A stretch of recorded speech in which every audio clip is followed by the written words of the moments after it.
Yang penting saat COVID, Indonesia tidak printing money. MMT, jadi modern money theory. Ekonomi yang mulai parut tanggung luar negeri swasta terutama tidak bisa terkontrol.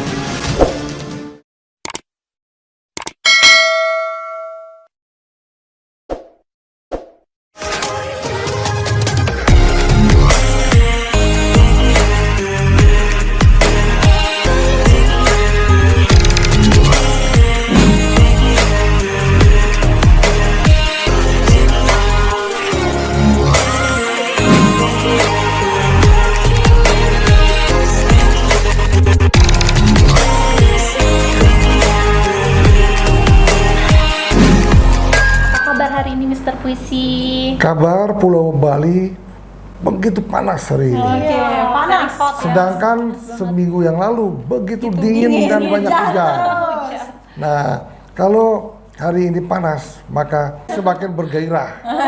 Sehingga podcast Tanah Jawab hari ini semakin bersemangat. Gitu. Nah, tepuk tangan dulu. Mister Puisi, hari ini kita mau bertanya-tanya lagi seperti biasa. Ini kita kan banyak banget pertanyaan ke Mister Puisi. Iya. Nah, tema kita hari ini itu adalah pertanyaan terkait dengan printing money. Nah, jadi printing money ini itu timbul di beberapa negara itu semenjak adanya krisis ekonomi pada COVID-19 kemarin. Nah, dan saat ini itu di beberapa negara itu karena adanya timbulnya itu jadi menerapkan yang namanya printing money. Nah, menurut Mister Puisi nih, dengan adanya printing money itu gimana? Sebelum saya bicara printing money, yang penting saat COVID, Indonesia tidak printing money. Iya, benar. Yang penting itu kenapa?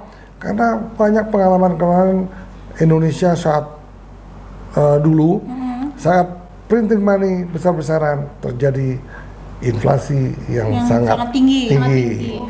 Nah, jadi biarkan orang lain printing money, misalnya kayak seperti Amerika, pada saat COVID mereka printing money. Mulai saat itu mereka udah inflasi udah makin naik.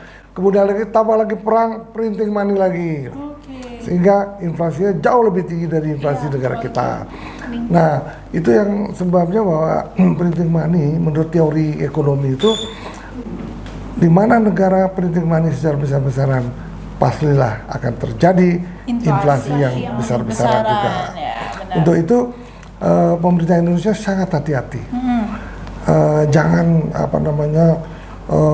sekedar memprinting money untuk membiayai perekonomian.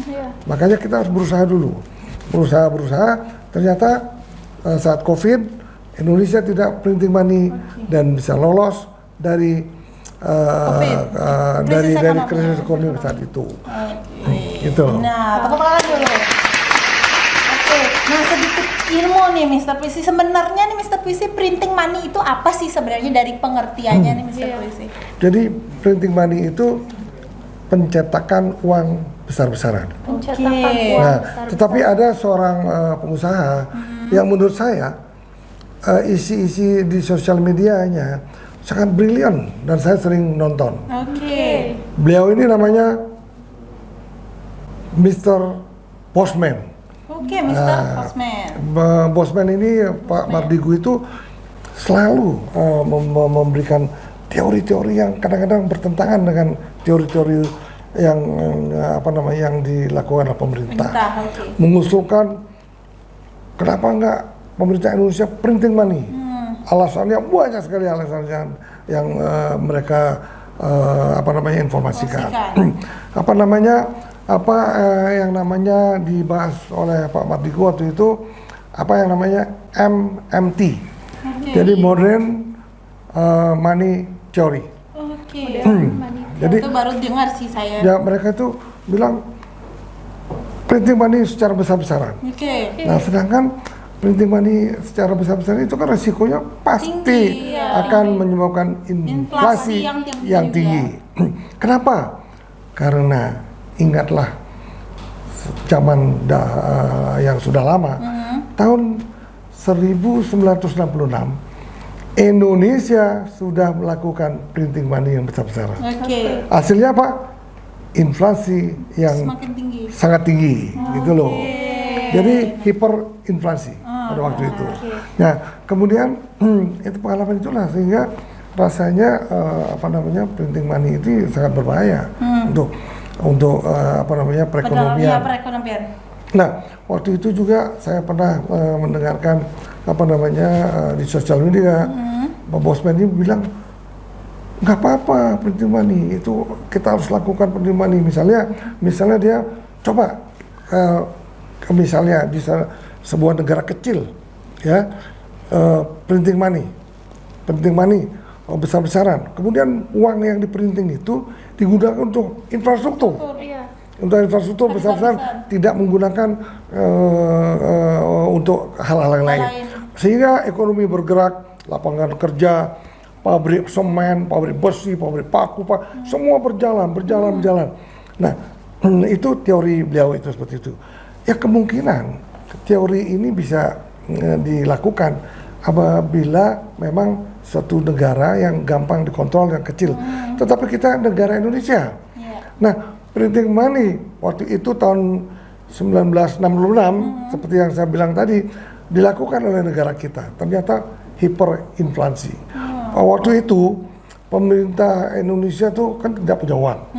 Habis 65 nggak punya uang, kemudian printing money besar-besaran untuk membangun infrastruktur di Indonesia, terutama di Jakarta. Waktu itu dibangunlah Jalan Sudirman, Jalan Gosip, seluruhnya dibangun gedung-gedung, ternyata terjadi hiperinflasi saat itu. Makanya pengalaman ini pemerintah Indonesia sangat hati-hati, tidak menerapkan printing money. Nah, apa yang diusulkan oleh Bosman ini, ya tidak mungkin akan diterapkan oleh Menteri Keuangan, karena dalam hal ini sangat berbahaya. Karena tanpa kita printing money aja, inflasi kita jauh lebih kecil dibandingkan negara Amerika, Eropa. Walaupun kita lebih besar sedikit dari Jepang, nggak masalah, dan Jepang dan Cina. Nah, untuk itu janganlah coba-coba membalikkan tangan untuk mengevaluasi sebuah perekonomian, menggunakan printing money besar-besaran sehingga akan bisa merugikan perekonomian bangsa Indonesia. Nah, Mr. Puisi, tadi kan berkaitan dengan inflasi nih, terus kita meyakini bahwa semakin besar pengeluaran pemerintah maka tingkat inflasi juga semakin tinggi. Nah, gimana nih caranya biar inflasinya tidak meningkat? Nah, jadi gitu, biar tidak meningkat kita harus ada kehati-hatian. Jadi batasi pinjaman luar negeri, baik swasta maupun pemerintah. Karena apa? Kalau kita tidak bisa mengontrol pinjaman luar negeri, takut akan terjadi krisis seperti tahun 98. Kenapa krisis 98 terjadi? Habis chaos, ekonomian mulai carut marut. Karena apa? Utang luar negeri swasta, terutama tidak bisa terkontrol.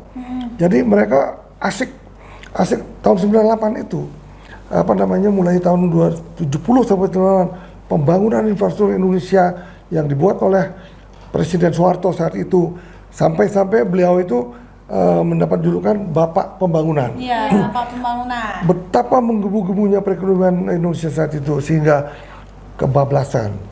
Swasta itu terus membangun dan meminjam uang dari luar negeri. Kenapa? Karena suku bunga pinjaman luar negeri saat itu jauh lebih kecil dari suku bunga dalam negeri. Kita tidak tahu kalau tahun 98 terjadi chaos sehingga terjadilah saat itu dolar melangit sehingga swasta nggak bisa membayar utangnya. Nah, itu menyebabkan kita hampir swasta saat itu bankrupt semuanya. Nah, saat itu di balik semua masalah, di balik semua kebankruptan seluruh perusahaan-perusahaan besar, ada orang-orang pengusaha yang sangat brilian menjadi konglomerat karena kesusahan tahun 1998. Kenapa? Nah, ada beberapa perusahaan sekuritas saat itu melihat peluang ini. mereka punya hubungan baik dengan luar negeri. Mereka meminjam uang dengan temannya di luar negeri untuk menebus cesi yang ada saat itu. Seluruh perusahaan besar di Indonesia satu bankrupt, kemudian masuk ke apa yang dikatakan BPPN. Nah, cesi ini yang ditebus dengan sangat murah, mungkin waktu itu hanya 10%. Ya. Ditebus oleh pinjaman orang dari luar negeri. Sekian tahun kemudian pinjaman yang sangat kecil itu dikembalikan dengan cepat. Karena apa? Aset yang dibeli cesinya ini sebetulnya aset yang sangat luar biasa, yang sehingga pinjaman luar negeri mereka cepat kembalikan. Nah, itulah di balik musibah, di balik resesi, di balik masalah perekonomian bangsa akan ada timbul orang-orang kaya baru. Oke. Nah, nih Mr. Puisi, kalau kita lihat nih sebenarnya apa aja sih kekurangan dari, maksudnya dampak negatif nih dari adanya printing money selain adanya inflasi yang meningkat? Ya, dengan sendirinya gitu loh. Jadi kalau di printing money, kemudian di situ akan terjadi spekulan. Oke. Kemudian printing money, uang sangat beredar banyak. Utang juga, bukan, ada utang baru. Bukan, printing money kan mereka mencetak uang. Oke. Kemudian banyak spekulan, banyak orang-orang jahat. Oh, iya. Kemudian komoditi mereka simpan, barang hilang, sehingga karena uang beredar banyak pasti akan dibeli, Yeah. sehingga harga-harga barang di pasar akan menaik tajam, sehingga inflasi. Jadi itu tidak ada kebaikan dari pencetakan uang.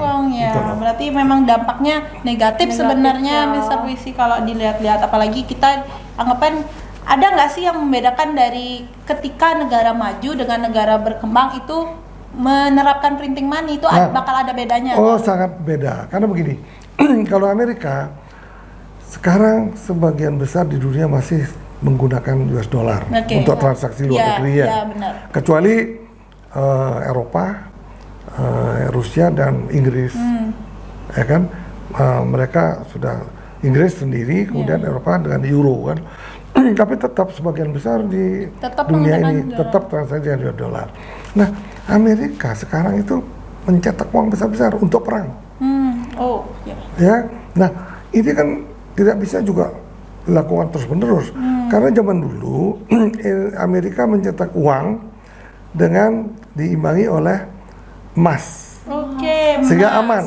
Nah, sekarang ini dengan bertriliun-triliun dolar membeli hanya uang aja. hanya membuat senjata untuk Ukraina, mereka tuh tidak ada jaminan emasnya, sehingga mereka akan ekonomisnya bisa mati, bisa tidak ada uang di Amerika. Amerika sendiri bisa bangkrut. Nah, makanya sekarang dirapatkan di Amerika tuh mungkin akan menyetop bantuan ke Ukraina, menyetop cetak uang, sehingga menghindari kebangkrutan negaranya. Itulah bahayanya.